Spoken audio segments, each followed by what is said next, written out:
I accidentally discovered that my boyfriend is gay. I didn't argue with him, but quietly packed my things and prepared to leave. Just then, my boyfriend suddenly called out to me. Hillary! What? Keys.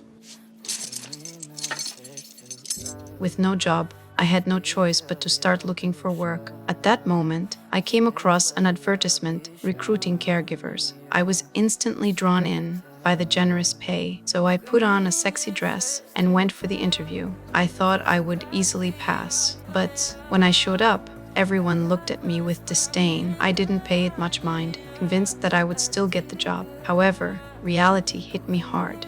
I'm afraid, Miss O'Neill, my son ran this ad. And, long story short, I need a nurse for my son. You a nurse? Well, no, but I thought that it said. I'm sorry. Only a few things are... Give her cab fare, David. I don't want cab fare. Give her cab fare. I don't want your goddamn cab fare. What I didn't know was that a man had been watching me from behind the door. Just as I was about to leave in disappointment, the butler suddenly called out to me. And I quote, "There has been a terrible mistake. Would you please come back to the house for an informal interview downstairs?"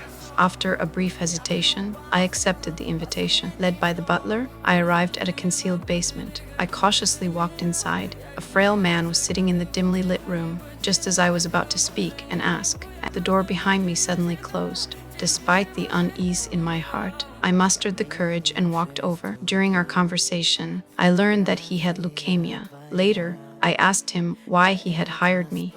So why would you pick me? Oh. Had the shortest skirt, huh? Oh, actually, no. There was one with a shorter skirt. But he was never a candy striper.